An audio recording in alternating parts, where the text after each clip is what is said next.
ஒரு மாற்றத்தை தமிழ்நாடு விரும்புகிறது என்பதற்கான அடையாளம் இது. இப்படி கூட்டம் கூட்டினா வந்து மாற்றத்தை எதிர்பார்க்குறாங்க அப்படின்னு சொல்லிட்டு பாஸ்ட்ல அப்படிதான் நடந்திருக்கு. நான் வந்து இன்னும் கூட ஒரு 2 வீக்ஸ் இல்லைன்னா 1 வீக்ல ஒரு பெரிய அனலைஸ் சொல்லணும்னு நினைக்கிறேன். ஏன்னா மக்கள் விருப்பம் தானே. திருவாரூர் தேருக்குள்ள இந்த அளவுக்கு கூட்டம் வந்திருக்குமான்றது எனக்கு தெரியல. Vijay has done a successful campaign in Thiruvarur. ஏன் திருவாரூர்னா, நம்ம ஏற்கனவே சொன்ன மாதிரி இது வந்து பர்த் பிளேஸ் ஆஃப் கருணாநிதியோடைய பிறப்பிடம். அதுக்கப்புறம் வந்து அவருடைய செல்வாக்கு மிக அதிகமாக இருக்கிற ஒரு மாவட்டம். இன்னொரு பெரிய சேஞ்ச், எல்லா இடத்துக்கும் தாவேக்கா துண்டு போட்டுட்டு போனவர் இங்கே வந்து பச்சை துண்டு போட்டு வந்திருப்பாரு. அப்போ இங்கே வந்து முழுக்க விவசாயம் டாமினேட்டட் ஏரியா. இங்கே இது ஒருங்கிணைந்த வேளாண் பாதுகாப்பு மண்டலம்னு அதிமுக பீரியட்ல அறிவிச்சாங்க. வெளிநாடு முதலீடா இல்லை வெளிநாட்டில் முதலீடா அப்படின்னு கேள்விகள் இல்லை, இது ரொம்ப முக்கியமான கேள்வின்றான். முதல் முறையாக ஸ்ட்ரைட் ஆன் ஃபைட்டை ஆரம்பிச்சிருக்கார் விஜய். அதற்கான காரணம் வந்து இந்த திருச்சி மாநாட்டிலேருந்து முப்பெரும் விழா வரை நடந்த சேஞ்சஸ். வெளிநாட்டு முதலீடா இல்ல வெளிநாட்டுல முதலீடா? எப்படி ஒரு பாக்ஸிங் வந்து கைகளால் குத்தி சண்டை போட்டு யார் வெற்றி தோல்வி நிர்ணயிக்கப்படுகிறதோ, அரசியல் என்பது வார்த்தை போர் தான். அண்ணா, கலைஞர் இவங்கெல்லாம் பேசி, இன்க்ளூடிங் நம்ம நாம் தமிழர் வரையும் பேசி தான் சண்டை. அந்த வார்த்தை போர் தானே அதில் நடக்கும். பாலாஜி அவர்களாலே வந்து திமுகவில் முடியலன்னா வேறு யாராலும் வந்து இவ்வளவு கூட்டத்தை வந்து கூட்ட முடியாது அப்படின்னு சொல்லிட்டு சொல்றாங்க. நீங்க எப்படி பாக்குறீங்க அந்த ஸ்டேட்மெண்ட்? இதுதான் விஜய்க்கு ஒரு பெரிய தன்னம்பிக்கை கொடுத்துருக்கு, ஒரு பெரிய மாரல் பூஸ்டரா இது மாதிரி இருக்கு. அதை வைத்து தான் இவர் வந்து அடிச்சு ஆட ஆரம்பிச்சிட்டாரு. வந்து அந்த டிஃப்ரென்ஸ் வந்து ரொம்ப கிளியரா தெரிஞ்சிச்சு. there is DMK is losing, Vijay is growing up. அன்பார்ந்த ரெட்பிக்ஸ் உறவுகளே, பல்வேறு அடக்குமுறைகளையும் ஒடுக்குமுறைகளையும் கடந்து இன்று வரை எந்த ஒரு அரசியல் கட்சிக்கும் பக்கசார்பில்லாமல் தொடர்ந்து மக்களை மட்டுமே மையப்படுத்தி இயங்கும் ஊடகம் ரெட்பிக்ஸ் என்பது உங்கள் அனைவருக்கும் நன்கு தெரியும். தொடர்ந்து நாங்கள் ஒரு சுதந்திரமான ஊடகமாக செயல்பட உங்களது நிதி உதவி எங்களுக்கு தேவை. உங்களால் முடிந்த அளவு எங்களுக்கு நிதி உதவி செய்யுங்கள். திரையில் தெரியும் இந்த QR கோடை பயன்படுத்தியோ அல்லது டிஸ்கிரிப்ஷனில் உள்ள தகவல்களை பயன்படுத்தியோ உங்களால் முடிந்த அளவு எங்களுக்கு நிதி உதவி செய்யுங்கள். நன்றி சார். வணக்கம். வணக்கம் லியோ. திருவாரூரில் மிகப்பெரிய கூட்டம் வந்தது. திருச்சியில் வந்து எப்படி வந்ததோ அதே போல தான் திருவாரூரிலும் வந்தது. திமுக தரப்புல வந்து ஒவ்வொரு கூட்டத்திலையும் ஒரு விஷயம் சொல்லுவாங்க. என்னன்னா, இது வந்து ரசிகர் கூட்டம், வாக்குகளாக மாறாது அப்படின்னு சொல்லிட்டு சொல்லுவாங்க.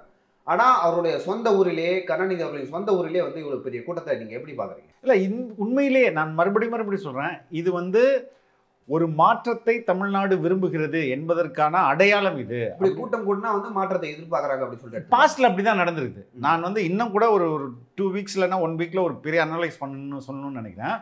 ஏன்னா மக்கள் விருப்பம் தானே. இப்போ நாகைன்றது ஒரு 3 சிறிய தொகுதிகளை கொண்டது. நாகப்பட்டினம், அதுக்கடுத்தது வேதாரண்யம், அதுக்கடுத்தது கீவளூர்னு ஒரு ஊர். இது 3மே சின்ன தொகுதிகள். ஆனால் இது வந்து மன்னார்குடி, நன்னிலம், திருத்துறைப்பூண்டி, திருவாரூர்ன்ற 4 பெரிய தொகுதிகளை கொண்டது. இப்போ விஜய் சொன்னது அந்தந்த டிஸ்ட்ரிக்ட்ல அவங்கவுங்க அங்கங்கே இருங்க அப்படின்னும் போது இங்கே எக்கச்சக்கம் நான் எதிர்பார்க்கல. நான் வந்து திருவாரூர் தேருக்குள்ள இந்த அளவுக்கு கூட்டம் வந்திருக்குமான்றது எனக்கு தெரியல. Vijay has done a successful campaign in Thiruvarur. ஏன் திருவாரூர்னா, நம்ம ஏற்கனவே சொன்ன மாதிரி இது வந்து பர்த் பிளேஸ் ஆஃப் கருணாநிதியோடைய பிறப்பிடம். அதுக்கப்புறம் வந்து அவருடைய செல்வாக்கு மிக அதிகமாக இருக்கிற ஒரு மாவட்டம். அப்படி இருக்கும்போது இங்கே இவ்வளோ பெரிய க்ரௌட் வந்தது எனக்கு உண்மையிலே ஆச்சரியம். இது நான் சொன்ன மாதிரி ஒரு பெரிய மாற்றத்துக்கு தமிழ்நாடு வந்து தயாராகி விட்டது அப்படின்றத நம்ம ஒரு அடையாளமா இதுலேருந்து எடுத்துக்கலாம். இப்போ ஆளும் கட்சியும் மற்ற எதிர்கட்சியும் வந்து சொல்ற மாதிரி நீங்க இது வந்து ரசிகர்களுக்கான கூட்டம் அப்படின்னு சொல்லி எடுத்துக்க கூடாது. ரசிகர்களுக்கும் தொண்டர்களுக்கும் என்ன வித்தியாசம்? இப்போ திமுக தொண்டர்களுக்கும் விஜய் ரசிகர்களுக்கும் என்ன வித்தியாசம் இருக்கு? எல்லாம் ஒன்று தான், எல்லாமே மனிதர்கள் தானே. இவனும் மழை பெஞ்சா தூக்குறான், அவனும் மழை பெஞ்சா தூக்குறான், அவனும் வாழைத்தார உருவிட்டு போறான், இவனும் மரத்து மேலே ஏறான். எல்லாம் மனிதர்கள் தானே. மனிதர்கள் இவ்வளவு தூரம் வந்துட்டு ஓட்டு போட மாட்டான் விஜய் பார்த்துட்டு போறதுக்கு வந்து இது வந்து ஈர்ப்பின்பால், அன்பின்பால், ஒரு நம்பிக்கையின்பால் வர்ற கூட்டம் தானே. இதை நம்ம எப்படி வெறும் கூட்டம்? விஜயோட ஸ்பீச்சோட கடைசி பகுதி அது வந்துச்சு. என்னங்க கூட்டம்லாம் வருது, ஓட்டு வராதுன்னு சொல்றாங்களேன்னு கேட்கும்போது இல்லை, அவங்க ஓட்டு போடுவோம் தானே வந்து கத்துறாங்க. அவ்வளோ ஆர்ப்பரிக்கிறாங்கல்ல மக்கள். அதனால இதை வந்து மற்றவர்கள் சொல்ற மாதிரி எளிதாக சும்மா வந்து சின்ன பசங்க கூட்டம், யங்ஸ்டர் கூட்டம், அது அணில் கூட்டம் அப்படின்லாம் கடந்து போகக்கூடாது. இது மாற்றத்திற்கான அடையாள கூட்டம் அப்படின்றத நீங்க மாற்றத்துக்கான அடையாளம் அப்படின்னு சொல்றீங்க. ஒரு காலத்துல வந்து பாகிஸ்தான்ல இம்ரான் கான் வந்து கட்சி ஆரம்பிக்கும் பொழுது நிறைய தேர்தலில் தோத்துட்டு நிறைய பேர் அவர்கிட்ட போய் கேட்கும்போது அவங்க என்ன சொன்னாங்க, அவர் என்ன சொன்னாருன்னா, என்னுடைய தொண்டர்கள்லாம் இப்போ பள்ளிக்கூடம் படிச்சுட்டு இருக்காங்க. அதே தான் நம்ம சீமான் சொல்றாரு. சீமான் அவர்கள் சொன்னாரு. ஆனா அப்படி பள்ளிக்கூடத்து படிச்சுட்டு வந்தாங்கல்ல, அதை வந்து விஜய் அவர்கள் வந்து கேப்சர் பண்ண மாதிரி எனக்கு தெரியுது. ஸோ இந்த தலைமுறை மாற்றம் தான் விஜய்க்கான ஓட்டு அப்படின்னு சொல்லி அதுவும் கிரிட்டிசிசம் தான். இங்க வர நார்மலா நீங்க ஒரு செய்தியாளரா நம்ம போய் எல்லா ஹெட் கவுண்ட்டும் எண்ண முடியாது. கரெக்டா? எப்படி நான்லாம் கவனிப்பேன் அப்படின்னா, எப்படி ஏஜ் குரூப்பை நம்ம பண்ணணுமா, மேலேருந்து டாப் ஆங்கிள் காட்டும்போது எத்தனை தலை வெள்ளையா இருக்கு, எத்தனை தலை கருப்பா இருக்கு, எத்தனை தலை வழுக்கையா இருக்கு, இப்படி தான் பார்த்து தான் ஐ வில் ஜட்ஜ். மரத்து மேலே யாருனாவே கண்டுபிடிச்சிருக்காங்க. இல்லை, கீழே நிற்கிறவங்களை பார்த்தாலே எல்லா ஏஜ் குரூப்லையும் இருக்காங்க. அதை இவர்கள் சிறுமைப்படுத்துவதற்காக பள்ளி மாணவர்கள் வந்திருக்காங்கன்னா, காலாண்டு லீவ் பரீட்சை வச்சாலும் இவ்வளோ கூட்டம் வரீங்களே அப்படின்னு கிண்டல் பண்ணுறாங்க. பட் இது it is not a school boys, எல்லா ஏஜ் குரூப்லேயும் இருக்காங்க. ஒரு அம்மா வந்து ப்ரெக்னென்ட் உமனாக இருக்குது, ஒரு கை குழந்தையை தூக்கிட்டு வராங்க, முதியவர்கள் இருக்காங்க, எல்லா டைப்லேயும் தானே இருக்கிறாங்க. இது வந்து ஒன்று அங்கே வரவங்க ஒன்று வீட்டில் உட்காந்து அதை பார்க்குற கூட்டம்னு ஒன்று இருக்குல்ல, அது வந்து அடிப்படையில் இன்ட்ரெஸ்ட் தானே பார்க்க முடியும். ஸோ இதெல்லாம் ஒட்டுமொத்தமாக நம்ம கால்குலேட் பண்ணி பார்க்கும்போது it's a time to change அப்படின்றதான் நான் புரிஞ்சுக்கிறேன். சரிங்க சார், திருவாரூரில் விஜய் அவர்கள் வந்து பேசியதை பற்றி இப்போ பேசலாம். திருவாரூர் எங்கேருந்து ஆரம்பிக்கிறாருன்னா, திருவாரூர் தேர் வந்து ஓடாமல் இருந்த ஓட்டி காட்டியவர் அப்படின்னு சொல்லிட்டு மாத்தட்டிக்கிறாங்க சில பேர். ஆனால் இங்கே சாலையில் போகிறது கூட, வண்டி போகிறது கூட வந்து சாலை சரியில்லை அப்படின்னு சொல்லிட்டு நேராக டிஎம்கே ஃபேமிலி அட்டாக் பண்ணியிருக்காங்க. ஆமாம், இந்த அட்டாக் எப்படி பார்க்குறது? இதுக்கு முன்னாடி வந்து முதல்வர் ஆளும் கட்சி அப்படின்னு வந்து அட்டாக் பண்ணியிருந்தாரு. இப்போ வந்து குடும்பத்தை நேரம் அட்டாக் பண்ண ஆரம்பிச்சிருக்காரு. திமுகவின் வந்து ஒரு பெரும் தலை அப்படின்னா கலைஞர் கருணாநிதி, அவர் பேர்லேருந்தே வந்து அட்டாக் ஆரம்பிச்சிருக்காரு. எப்படி பார்க்குறீங்க? இல்லை, இது வந்து உண்மைதான் சொல்கிறாரு. திருவாரூர் மாவட்டம் உண்மையிலேயே பல்வேறு டெவலப்மெண்ட்டில் வந்து இப்போ இன்னைக்கு வந்து தினமலரில் செய்தி வந்திருக்கு. அதை தான் வந்து எந்தெந்த மருத்துவக் கல்லூரியில் ப்ராப்பரான மருத்துவக் கல்லூரி ஆசிரியர்கள் இல்லை, மருத்துவக் கல்லூரியில் பேராசிரியர்கள் மருத்துவர்கள் தான் இருப்பாங்க, அவங்க இல்லை, அரசு மருத்துவமனைகளில் மருத்துவர் இல்லை, எக்யூப்மெண்ட்ஸ் இல்லை, இதெல்லாம் வந்து திருவாரூருடைய கள நிலவரம் இல்லை தானே. அதே மாதிரி சாலை வசதிகள் இல்லை. அது இல்லாமல் இன்னொரு பெரிய சேஞ்ச், எல்லா இடத்துக்கும் தாவேக்கா துண்டு போட்டுட்டு போனவர் இங்கே வந்து பச்சை துண்டு போட்டு வந்திருப்பாரு. அப்போ இங்கே வந்து முழுக்க முழுக்க விவசாயம் டாமினேட்டட் ஏரியா. இங்கே இது ஒருங்கிணைந்த வேளாண் பாதுகாப்பு மண்டலம்னு அதிமுக பீரியடில் அறிவிச்சாங்க. அந்தளவுக்கு அக்ரிகல்ச்சருக்கு முக்கியத்துவம் கொடுக்கப்படுகிற ஒரு ஏரியா. ஆனால் இங்கே தான் அதிகமான மணற்கொள்ளை நடக்குது, இங்கே தான் இயற்கை வளங்கள் சூறையாடுறது நடக்குது, இங்கே தான் எல்லா வந்து பல்வேறு ஸ்கேம்ஸ் நடக்குது. கருணாநிதி அவர்களோட சொந்த ஊர் இதெல்லாம் நடக்கலாம் எப்படி நடந்து தானே ஆகணும், அங்கேருந்து தான் தொடங்கணுன்றியா? உண்மையிலே that's a very good one. சரிங்க சார், அடுத்ததாக வந்து அதுக்கு முந்தைய நிறைய தேர்தல் பரப்புரையில் அவர்கள் வந்து அட்டாக் பண்ணலை பெருசாக ஃபேமிலியில், இதில் அட்டாக் பண்ணியிருக்காரு. இப்படி அட்டாக் பண்ணுறது எனக்கு காரணம் வந்து நிறைய பேர் என்ன சொல்கிறாங்கன்னா, அவரை வந்து பர்சனலாக வந்து குடைச்சல் கொடுக்குறாங்க திமுக தரப்புலேருந்து. எந்த மாதிரினா, நீங்கள் வந்து 5 நிமிஷம் மேலே பேசக்கூடாது, இப்படி கையை ஆட்டக்கூடாது, வண்டிக்குள்ளே தான் வந்து உட்காரணும், இந்த மாதிரி வந்து கிட்டத்தட்ட ஒரு 24-25 கட்டுப்பாடுகள் இருக்குது, நான் பேசுறதால உங்களுக்கு என்ன பயம் அப்படின்னு சொல்லிட்டு நிறைய கேட்டிருக்காரு. வெளிநாட்டுக்கு போய் வந்து முதலீடு இருக்க போகிறீங்களா, இல்லை வெளிநாட்டில் போய் முதலீடு செய்ய போகிறீங்களா? ஒரு வெளிநாட்டில் முதலீடா இல்லை வெளிநாடு முதலீடா இல்லை வெளிநாட்டில் முதலீடா அப்படின்ற மாதிரியான கேள்விகள் இல்லை. இது ரொம்ப முக்கியமான கேள்வின்றான். முதல் முறையாக ஸ்ட்ரைட் ஆன் ஃபைட்டாக ஆரம்பிச்சிருக்கார் விஜய். அதற்கான காரணம் வந்து இந்த திருச்சி மாநாட்டிலேருந்து 30 விழா வரை நடந்த சேஞ்சஸ். சிஎம் சார் மனசு தொட்டு சொல்லுங்க, வெளிநாட்டு முதலீடா இல்ல வெளிநாட்டுல முதலீடா? திருச்சி கேம்பெயின் முடிச்சுட்டு வரதுக்குள்ளே முதல்வர் வந்து ரொம்ப ஸ்ட்ராங்காக ஒரு அறிக்கை விடுறாரு. கொள்கை இல்லாத கும்பல் கும்மாலம் அடிக்கிறாங்க அப்படின்ற மாதிரி ரொம்ப சிறுமைப்படுத்தி பேசினார். அதற்கு அப்புறம் ஆல்மோஸ்ட் 30 அமைச்சர்களும் விஜயை வந்து தீத்தாங்க. அதுக்கப்புறம் அன்பில் மகேஷ் வாங்க என்ஜாய் பண்ணுங்க, என்டர்டெயின்மெண்ட் பாருங்க, அதுக்கடுத்து பொது சொத்துக்களை வந்து நாசம் பண்ணாதீங்க, இப்படிலாம் ஸ்டேட்மெண்ட் வந்து பவர்ஃபுல் அட்டாக் தானே. அப்போ இப்போ விஜய்க்கான இப்போ அமைதியாக நான் போகணுன்னு நினைக்கிறேன், நீங்கள் வந்து என்னை வந்து சீண்டிக்கிட்டே இருக்கீங்க, இப்போ நானும் சீண்ட ஆரம்பிச்சிடறேன் அப்படின்றது தான். இது இந்த அரசியல்னாலே எப்படி ஒரு பாக்ஸிங் வந்து கைகளால் குத்தி சண்டை போட்டு யார் வெற்றி தோல்வி நிர்ணயிக்கப்படுகிறதோ, அரசியல் என்பது வார்த்தை போர் தான். வார்த்தை அதனால தான் அண்ணா, கலைஞர் இவங்கெல்லாம் பேசி, இன்க்ளூடிங் நம்ம நாம் தமிழர் வரையும் பேசி தான் சண்டை. அந்த வார்த்தை போர் தானே அதில் நடக்கும். பேசி வளர்க்கப்பட்ட இயக்கம் தான் திராவிட. எல்லா கட்சிகளுமே, சாக்ரட்டிஸ் தொடங்கி எல்லா கட்சிகளுமே இப்படி தான் வந்து எல்லா இயக்கங்களையும் பேசி தான் வளரணும். அப்போ இங்கே பேச்சும் வார்த்தை போருன்றது ஒரு it plays a major role இல்லையா?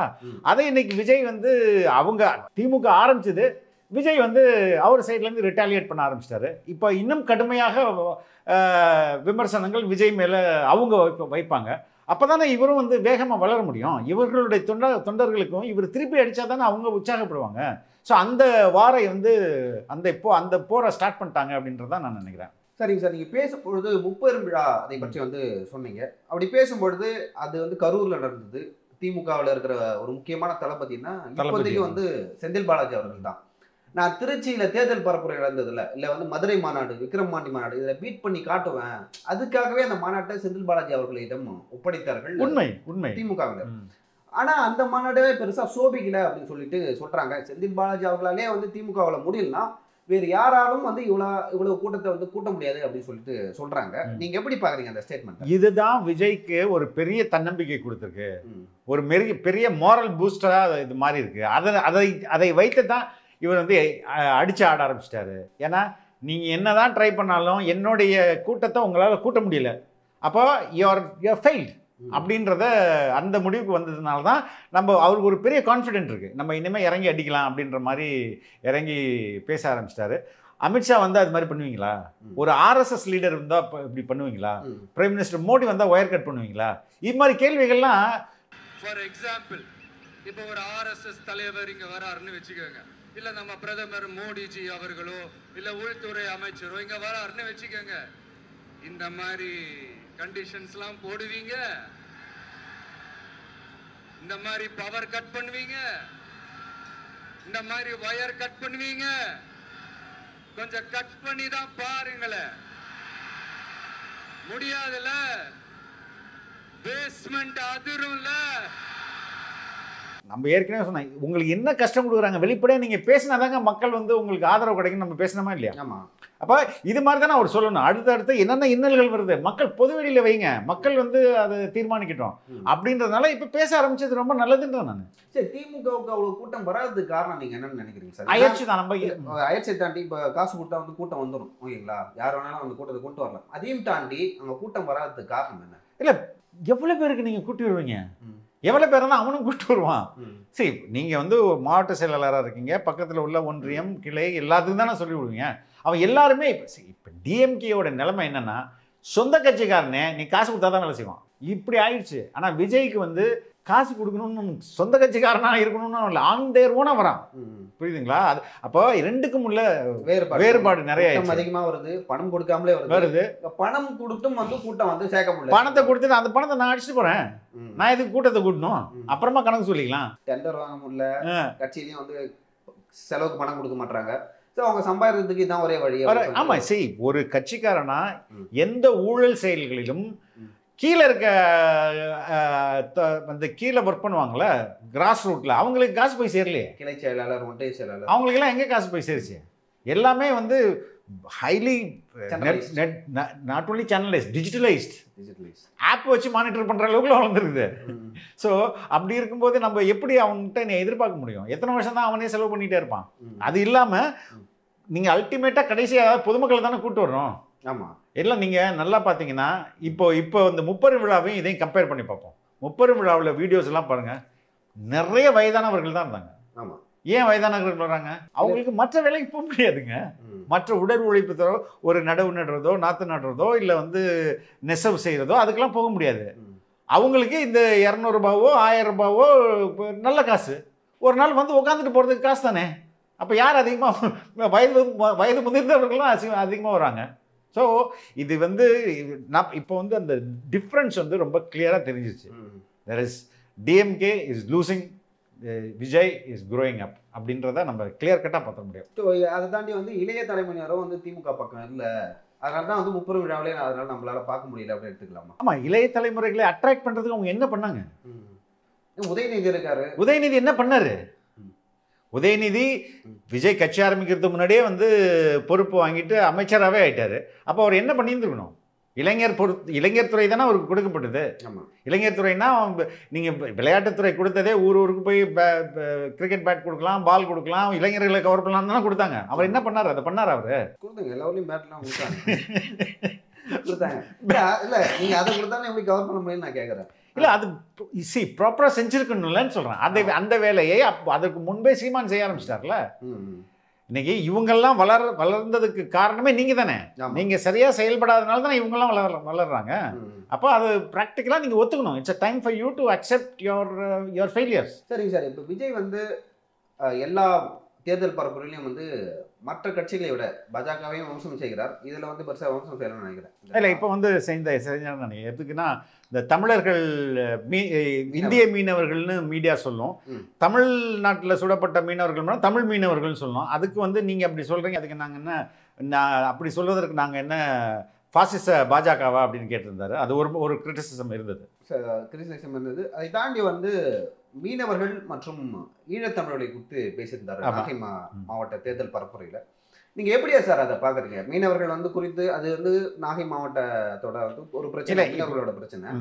அதை தாண்டி வந்து ஈழத்தமிழர்கள் தலைவர் பிரபாகரன் அவரோட பேரை மட்டும்தான் வந்து விஜய் அவர்கள் வந்து மென்ஷன் பண்ணல.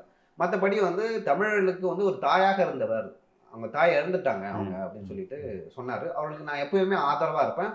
அந்த மாதிரி அவங்க 14 வருஷத்துக்கு முன்னாடி இங்கே மீனவர்களுக்காக நான் வந்து கூட்டம் போட்டேன் அப்படின்னு சொல்லிட்டு விஜய் அவர்கள் சொன்னார்.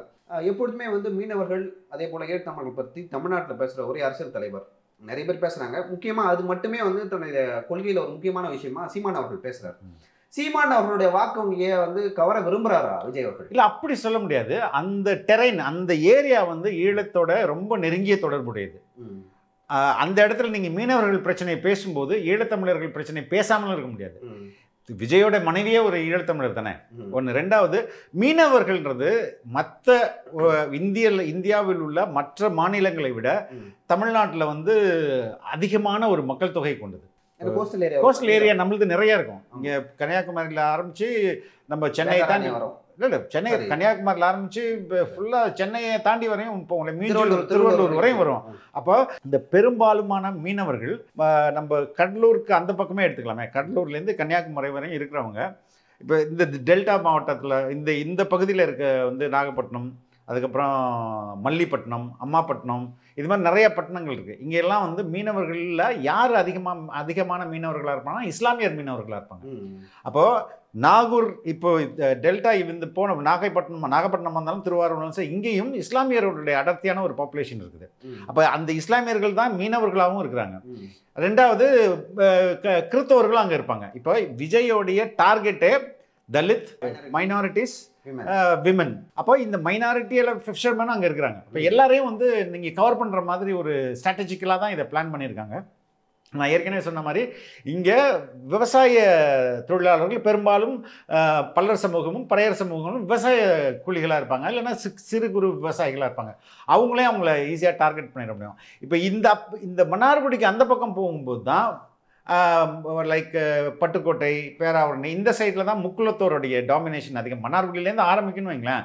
பட் ஆனால் டாமினண்ட்டாக இந்த கம்யூனிட்டி தான் இவங்க டார்கெட் பண்ணுறாங்க, தாவேக்க டார்கெட் பண்ணுறாங்க. அந்த விதத்தில் it's a very good strategy for Vijay to address the issues. அதே போல் இன்னொரு முக்கியமான விஷயமும் பேசியிருக்காரு. மருத்துவமனை எங்கே போனாலுமே வந்து திருச்சியிலையும் பேசினாரு, அரியலூர்லையும் பேசினார், நாகப்பட்டினத்தையும் பேசியிருக்காரு, திருவாரூர்லையும் பேசியிருக்காரு. மருத்துவமனைகள் வந்து சரியில்லை, மருத்துவ கல்லூரிகள் சரியில்லை. நாகப்பட்டினத்தில் பிரசவத்துக்கு கூட வந்து மருத்துவர்கள் பேசியிருக்காரு. இங்கே வந்து அந்த மெடிக்கல் காலேஜுக்கே வந்து நம்ம வந்து வைத்தியம் பார்க்கணும், அந்த அளவுக்கு இருக்குது. உண்மைதான். ஏன்னா இப்போ நான் ஏற்கனவே சொன்ன மாதிரி இங்கே அரசு மருத்துவமனைகளில் அரசு மருத்துவமனைகளை விட்டுருக்காங்க, அரசு அலுவலகங்கள் எல்லாமே, அது ஸ்கூலாக இருக்கட்டும், காலேஜாக இருக்கட்டும், கவர்மெண்ட் மற்ற அட்மினிஸ்ட்ரேட்டிவ் ஆஃபீஸாக இருக்கட்டும், எங்கேயுமே அவ்வளோ லேக் ஆஃப் ஸ்டாஃப். இவங்க வந்து ஒரு வருஷத்துக்கு 5 லட்சம் 10 லட்சம் ஜாப்ஸ் கிரியேட் பண்ணி தரான்னு சொன்னாங்க. டிஎம்கே சொன்னது 10 லட்சம் ஜாப்ஸு. அப்போ 5 வருஷத்தில் 50 லட்சம் ஜாப், 50 லட்சம் வேலை வாய்ப்பு நம்ம உருவாக்கி தருவோம்னு சொன்னாங்க. எங்கே உருவாக்கி தந்துருக்காங்க? இதெல்லாம் வேலை வாய்ப்பு தானே. அரசு நிறுவனங்களில் 2 லட்சத்துக்கு மேலான வேக்கன்சி இருக்குது அப்படின்றது, 2 லட்சத்துக்கு மேலே வேக்கன்சி இருக்குது, அதை ஃபில் பண்ணவே இல்லை. அப்போ இதெல்லாம் வந்து இவங்க தேர்தல் வாக்குறுதியில் சொல்லிட்டு விடப்பட்ட விஷயங்கள். அதை தான் இவர் கொஸ்டின் பண்ணுறாரு. இந்த ஸ்ட்ராட்டஜி தான் அவர் ஃபாலோ பண்ணுவாருன்னு நினைக்கிறேன். ஆனால் இன்னொன்று, வரும் காலங்களில் அட்டாக் கொஞ்சம் ஜாஸ்தியாக இருக்கும். அங்கேருந்து எப்படி ரிட்டாலியேட் பண்ணுறாங்களோ அதை வச்சு இவர் வந்து அட்டாக் பண்ண ஆரம்பிச்சிடுவார். ரொம்ப ரொம்ப குறிப்பாக நான் வந்து என் சொந்த காசில் செலவு பண்ணி சம்பாதிச்சுட்டு நேர்மையாக வந்து நிற்கிறேன், நீங்கள் வந்து ஊழல் பண்ணிட்டு குடும்பத்தை வச்சுட்டு நிற்கிறீங்க, மக்கள் யாரை விரும்புவாங்க பார்ப்போன்னு ஓப்பன் சேலஞ்ச் விடுறாரு. கொள்கையை சும்மா பேருக்கு மட்டும் வச்சுக்கிட்டு குடும்பத்தை வச்சு கொள்ளையடிக்கிற உங்களுக்கே இவ்வளவு இருந்தா சொந்தமா உழைச்சி சம்பாதிச்ச எனக்கு எவ்வளவு இருக்கும்? இதெல்லாம் பெரிய விஷயம் இல்ல? ரொம்ப பெரிய விஷயம் சார். ஏன்னா அவர் வந்து ஊழல்லாம் வந்து சம்பாதிக்கல, முதல் முறையாக வந்து தேர்தலுக்கு வந்தாரு. ரொம்ப கிளீன்லேயே நீங்க சொல்லலாம். ஆமா, இப்போதைக்கு வந்து மிஸ்டர் கிளீன் அப்படின்னு சொல்லிட்டு விஜய் அவர்களை சொல்லலாம். சரி, இன்னொரு பக்கம் வந்து திமுக இதை வந்து எப்படி ஹேண்டில் பண்ண போகுது? ஏன்னா கடைசி நீங்கள் சொன்ன மாதிரி கடைசி முறையாக வந்து இளையராஜாவை வச்சு ட்ரை பண்ணாங்க, எதுவும் அதாவது முடியல, அவ்வளோ கண்ட்ரோல் பண்ண முடியல. இப்பொழுது வந்து உங்களில் ஒருவன் அப்படின்னு சொல்லிட்டு முதல்வர் அவர்கள் பேசுறாங்க. முதல்வருடைய மன் கி பாத், தமிழ் மன் கி பாத், தமிழ் மன் கி பாத் அது வந்து போச்சு. அதுவும் வந்து அவங்களால வந்து சமாளிக்க முடியல. மெயின் ஸ்ட்ரீம் மீடியாவும் ஆகட்டும், சோஷியல் மீடியா ஆகட்டும், எல்லா இடங்கள்லையும் வந்து விஜயோட முகம் தான் தெரியுது. அவர் பேசுறது தான் வந்து வெளில வந்திருக்கு. இனி வரும் காலங்களில் திமுக என்ன செய்வாங்க? விஜய் ரொம்ப பதட்டம் அடைவாங்க. ஏன்னா இப்படி ஒரு மாற்றம், இப்படி ஒரு எழுச்சி விஜய்க்கு வரும்னா அவங்க எதிர்பார்த்துருக்க மாட்டாங்க. ஏன்னா இன்புட்ஸ் வேறு மாதிரி. இன்னைக்கு நீங்கள் ஒரு விஷயம் பார்த்தீங்கன்னா ரொம்ப முக்கியமாக, there was one police van with a 360-degree camera. அது வந்து டெஃபினட்டாக அந்த ஃபுட்டேஜ் எல்லாம் எடுத்துகிட்டு போயிட்டு காட்டுவாங்க இல்லையா, கவர்மெண்ட் சைடில் காட்டுவாங்க இல்லையா, இது அவங்களே எடுக்கிறதுனால. அப்போது இதை இனிமே தான் இப்போ தான் வந்து சீரியஸாக மானிட்டர் பண்ண ஆரம்பிச்சிருவாங்க. பதட்டம் அடைவாங்க. பதட்டம் அடைந்து இதை யாரெல்லாம் விஜய் இப்போ பிரிச்சுடுவாங்க, நிறைய பேருக்கு பிரிச்சுட்டு பெண்ணு மற்ற நிறுவனங்கள் இதை எப்படி கவுண்டர் பண்ணலாம் அப்படின்னு சொல்லிட்டு அந்த முயற்சியில் தான் முழு நேரமாக திமுக விஜய் எப்படா காலி பண்ணலாம் அப்படின்ற சிந்தனையில் தான் இருக்கும். நிறைய பதட்டங்கள் இருக்கும் பல்வேறு. இப்போ டிஆர்பி ராஜாவே எப்படி இக்னோர் பண்ணார் அந்த கேள்வி நீங்கள் பார்த்துருப்பீங்க. கண்டவங்களுக்குலாம் இந்த முதலீடு பற்றி கேட்கும்போது கண்டவங்களுக்குலாம் பதில் சொல்ல முடியாது அப்படின்றாரு. ஐயோ, இவ்வளோ பெரிய கூட்டம் வருது, ஒரு ரெஜிஸ்டர்டு பொலிட்டிக்கல் பார்ட்டி 26ல் உங்களோட ஆப்போனண்ட்டு ஒரு கேள்வி அவர் சைட்லேருந்து ஒரு குற்றச்சாட்டு வைக்கப்படுது, நீங்கள் என்ன சொல்லியிருக்கணும்? ஏங்க அவர் பொய் சொல்கிறாருன்னு சொல்லியிருக்கலாம், இல்லை அவர் நான் என்கிட்ட ஸ்டாட்டிஸ்டிக்ஸ் நான் எடுத்து போடுறேன்னு சொல்லியிருந்துருக்கலாம். கண்டவங்களாம் பதில் சொல்ல முடியாதுன்னா என்ன அர்த்தம்? அப்போ அது எதோட வெளிப்பாடு? ஒரு வைத்தறிச்சலின் வெளிப்பாடு தானே, ஒரு கோபத்தின் வெளிப்பாடு தானே. அப்போ இதுதான் அவங்க மைண்டில் இருக்குது. என்னடா இவனா வந்து நம்மளோட கொஸ்டின் பண்ணுறதா, நம்ம இத்தனை கோடி செலவு பண்ணுறோம், நம்மளால கூட்டம் வர வைக்க முடியல, நம்மளுக்கு வந்து மீடியா கவரேஜ் கிடைக்கல. மீடியா விஜய் அவர்கள் வந்து வீட்டில் வந்து சும்மா உட்காந்தாலே இவங்க பண்ணுறது ரொம்ப அநியாயம். வீட்டிலிருந்து கிளம்பி விட்டார், ஏர்போர்ட்டுக்கு போய் விட்டார், தனி விமானத்தில் ஏறி விட்டார், திருச்சியில் இறங்கி விட்டார்ன்ட்டு எவ்ரி இன்ச் தேர் ரிப்போர்ட்டிங். அப்போது இதெல்லாம் வந்து அவங்களுக்கு பதட்டம் அடைய செய்யும்ல. சார், நீங்கள் பேசும்போது வந்து ஒரு விஷயம் சொன்னீங்க, டிஎம்கேக்கு 26ல் ஆப்போனன்ட் அப்படின்னு சொல்லிட்டு. இப்போ நீங்களும் நாமளும் வந்து சொல்லிடலாமா கூட்டத்தை பார்த்து இவங்க தான் ஆப்போனன்ட்? ஏன்னா வந்து விஜய் அவர்களுக்கு வந்து ஒரு ட்ராக் ரெக்கார்டு இருக்கு. முதன்முறையாக வந்து இல்லை, நம்ம இன்னைக்கு வந்து 3 கட்சிகள், இன்னைக்கு உள்ள 3 பிரதான கட்சிகளையும் நம்ம பார்த்துட்டோம். திமுகவுடைய முப்பெரும் விழா பார்த்துட்டோம், அதிமுகவுடைய எடப்பாடியோடைய அவருடைய பிரச்சாரத்தையும் பார்த்தோம், பரப்புரையும் பார்க்குறோம், விஜயோட பரப்புரையும் பார்க்குறோம். அப்போ 3 பேருமே எல்லாருமே மக்கள் தாங்க வராங்க. பட் அங்கே சீமானும் அவரோட கோயம்புத்தூர் தான் நல்லா வந்தது. கோயம்புத்தூரோட 3 பேர், 4 பேர் இல்லை நான் 4 பேர் சீமானுக்கும் பார்த்தேன். இப்போ இந்த கூட்டத்தை எல்லாம் நீங்கள் கம்பேர் பண்ணும்போது எங்கே அதிகமான மக்கள் திரட்சி இருக்கு? விஜய் அவர்களுக்கு. அப்போ அதுதானே லீடிங் ஆப்போனண்ட்டாக இருக்க முடியும். அந்த அடிப்படையில் தான் சொல்கிறேன். இப்போ அது இன்னும் ஒரு 2-3 வீக்ஸில் இன்னும் ரொம்ப என்ன 2 பிரச்சாரம் போனார்னா இன்னும் நம்ம பக்காவாக அதை அனலைஸ் கிளாரிட்டி வந்து அதிகமாக இன்னும் துல்லியமாக நம்ம கணிக்க முடியும்ன்றாங்க. சரிங்க சார். சரி, ஏன் தொடர்ந்து வந்து விஜய் அவர்கள் திமுகவை மட்டுமே வந்து விமர்சனம் செய்யறான்னு ஒரு கேள்வி வந்து நான் வச்சேன்.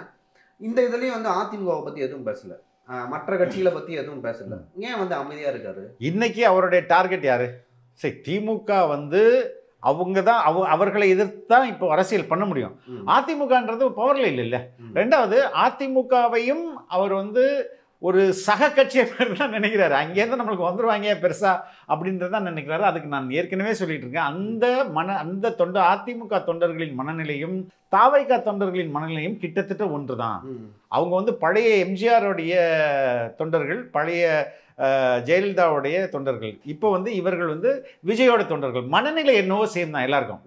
அது வந்து ஒரு என்ன சொல்றது, ஒற்றை மனிதர் வழிபாடு, அதை நோக்கி தான் ரெண்டு கட்சியோட மனநிலையும் இருக்கும். அதனால் இவங்க கொஞ்சம் நாள் ஆக ஆக இங்கே இந்த பக்கம் வருவதற்கான வாய்ப்புகளும் இருக்குது. அதனால தான் அதை அமைதியாக விட்டு போகிறாரு. பட் ஒரு சில இடங்களில் அதை வந்து அதிமுகவும் தாக்கிட்டு தானே போகிறாரு. சரிங்க சார். நிறைய ஜேர்னலிஸ்ட் அதே போல் வந்து சமூக வலைதளங்களில் என்ன சொல்கிறாங்கன்னா, இவர்களுக்கு கொள்கை இல்லை, கொள்கை இல்லாதால வந்து ஒரு ஒரு ஒரு டிசிப்ளின் இல்லை. இப்போ நாம் தமிழர் கட்சி கூட்டம்லாம் நடக்கும். அப்படி நடக்கும்போது பார்த்தீங்கன்னா ரொம்ப டிசிப்ளினாக இருப்பாங்க. கரெக்ட். ஒரு குப்பை கூட கீழே போட மாட்டாங்க.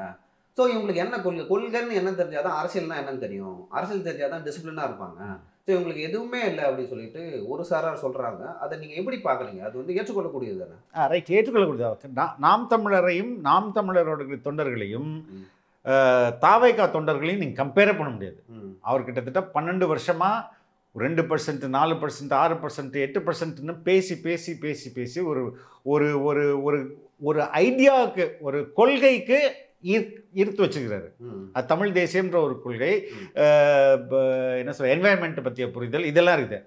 ஆனால் இவர்கள் வந்து 2 வருஷம் தானே. அது 2 வருஷமும் விஜய் என்ற ஒற்றை முகம் தானே அங்கே கொள்கை. அதான் கொள்கை இல்லைன்னு சொல்கிறாங்க. கட்சிக்கு கொள்கை இருக்குதா? அதுதான் நமக்கு இன்னைக்கு முக்கியம். இல்லை, விஜய் அவர்கள் வந்து ஒரு டாபிக் எடுத்து இல்லைன்னா ஒரு இஷ்யூ எடுத்து அவரால் 1/2 மணி நேரம் பேச முடியுமா அப்படின்னு சொல்லிட்டு கேட்குறாங்க. வாய்ப்பு இல்லை. டெல்டா அப்படி பேசணும்னு என்ன அவசியம் இருக்கு? அதுதான் கொள்கையா? தலைவருக்கே எதுவும் தெரியல. அப்போ தொண்டர்களுக்கு என்ன தெரியல? தலைவருக்கு என்ன தெரியல எப்படிங்க சொல்ல முடியும்? அப்போ இப்போ இதை அப்ளை பண்ணுங்க. இல்லை இதை இங்கே உள்ள மற்ற கட்சிகள், நாம் தமிழர் விட்டுருங்க, கம்யூனிஸ்ட் கட்சியை விட்டுருங்க, மற்ற கட்சியில் ஏதாவது ஒரு கொள்கை எடுத்து 1/2 மணி நேரம் யாராவது எந்த தலைவர் தனியாக பேசுவார்? நம்ம முதல்வர் பேசிடுவாரா? ஆன் ஹிஸ் ஓனா பேச மாட்டார்ல. உதயநிதி துணை முதல்வர் பேசிடுவாரா? பேச மாட்டார்ல. அப்போ நீங்கள் விஜய்கிட்ட மட்டும் எதிர்பார்க்குறது எப்படி சரி? இல்லை, இப்போ நீங்கள் நாம் தமிழ் கட்சியை பார்த்தீங்கன்னா நிறைய பேச்சாளர் இருப்பாங்க. நிறைய பேச்சாளர் இருப்பாங்க. அந்த பேச்சாளர்கள்லாம் எப்படி உருவாங்கினாங்கன்னா, சீமான் அவர்களை பார்த்தாரு. ஆமாம், சீமான் அவர்கள் ரொம்ப அழகாக பேசாரு. நம்ம அண்ணன் மாதிரியே நம்ம பேசணும். இல்லை, அதுக்கு பயிற்சி பட்டறைகள்லாம் நடத்துகிறாங்க. சின்ன வயசுலேருந்து ஸ்கூல் பாய்ஸ்லேருந்து பல்வேறு பயிற்சி பட்டறை நடத்துகிறாங்க, பேசி வராங்க. பட் பேச்சு ஒரு ஆஸ்பெக்ட் ஆஃப் பாலிடிக்ஸ் தான். பேச்சு மட்டுமே பாலிடிக்ஸாக இருக்க முடியாது இல்லையா? அதுக்காக அது இல்லாமலே எதுவும் பண்ண முடியாதுல்ல சார். இப்போ நீங்கள் சொன்னீங்க, இங்கே தமிழ்நாட்டில் வந்து திராவிட கழகம், திராவிட முன்னேற்ற கழகம், அண்ணா திராவிட கழகம் அப்படின்னு சொல்லிட்டு இப்போ நாம் தமிழர் கூட பேசி பேசி வளர்த்த இயக்கங்கள் தான் எல்லாம். உங்களால பேசவே முடியும். பேச்சுன்றது நீங்க 1 மணி நேரம் 1.5 மணி நேரம் தான் பேசணும் அவசியம் கிடையாது. 1/2 மணி நேரம் பேசினா கூட அது எந்த அளவுக்கு முரண 2 பேருக்கும் சண்டையா மாறுது, அது போரா மாறுதா? அதுதான் நான் சொல்றேன். அது போரா மாறும்போது தான் அது நீங்க 3 மணி நேரம் பேசினதை விட ஒரு 1/2 மணி நேரம் ஒரு டக் டக் டக்னு கவுண்டர் கொடுத்து ஒரு சண்டையாக மாற்றினீங்கன்னு அது தட் இஸ் இனஃப்னா அதுவே வந்து உங்களுக்கு ரொம்ப எஃபெக்டிவான பாலிடிக்ஸாக மாறும். நீங்கள் 1 மணி நேரம் பேசுகிறாரு, 2 மணி நேரம் சீமான் பேசுகிறாருன்னு வைங்களேன், அதை நீங்கள் விஜய்கிட்ட எப்படி எதிர்பார்க்க முடியும்? அவர்கிட்ட எதிர்பார்க்க முடியாதுல்ல. அது போதிய பயிற்சியும் இருக்காதுல்ல. இவர் வந்துட்டு பல ஆண்டுகள் பேசி பேசி வந்திருக்காரு. நீங்கள் தொடக்கத்தில் இப்போ திமுகவில் கூட இப்போ முன்பு இந்த மாதிரியான பேச்சாளர்கள் குறைஞ்சிட்டாங்களே. இல்லை, குறைச்சிட்டாங்களே. இல்லை, யாருமே இல்லை. தமிழன் பிரசன்னா மாதிரி ஒரு சில பேர் இருக்கிறாங்க. ஆராசா அவர்கள் பேசுவார். துரைமுருகனுக்கு வயசாயிடுச்சு. அதுக்கப்புறம் மற்றவங்கலாம் இருக்கிறாங்க, எல்லாம் பச்சை பச்சையாக பேசுவாங்க. பச்சை பச்சையாக தான் பேச தெரியும் அவங்களுக்கு. ஸோ அந்த ஒரு அது வந்து you cannot expect from Vijay now.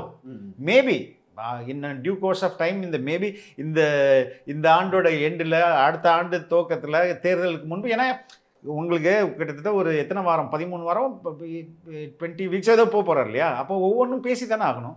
That will be ப்ராக்டிஸில் வந்துடும் நினைக்கிறேன். அன்பார்ந்த ரெட்பிக்ஸ் உறவுகளே, பல்வேறு அடக்குமுறைகளையும் ஒடுக்குமுறைகளையும் கடந்து இன்று வரை எந்த ஒரு அரசியல் கட்சிக்கும் பக்கசார்பில்லாமல் தொடர்ந்து மக்களை மட்டுமே மையப்படுத்தி இயங்கும் ஊடகம் ரெட்பிக்ஸ் என்பது உங்கள் அனைவருக்கும் நன்கு தெரியும். தொடர்ந்து நாங்கள் ஒரு சுதந்திரமான ஊடகமாக செயல்பட உங்களது நிதி உதவி எங்களுக்கு தேவை. உங்களால் முடிந்த அளவு எங்களுக்கு நிதி உதவி செய்யுங்கள். திரையில் தெரியும் இந்த QR கோடை பயன்படுத்தியோ அல்லது டிஸ்கிரிப்ஷனில் உள்ள தகவல்களை பயன்படுத்தியோ உங்களால் முடிந்த அளவு எங்களுக்கு நிதி உதவி செய்யுங்கள். நன்றி. சரிங்க சார், இந்த நேர்காணல் நிறைய விஷயங்கள் பேசணும். ரொம்ப நன்றி உங்க கருத்து. Thank you Leo. தேங்க்யூ.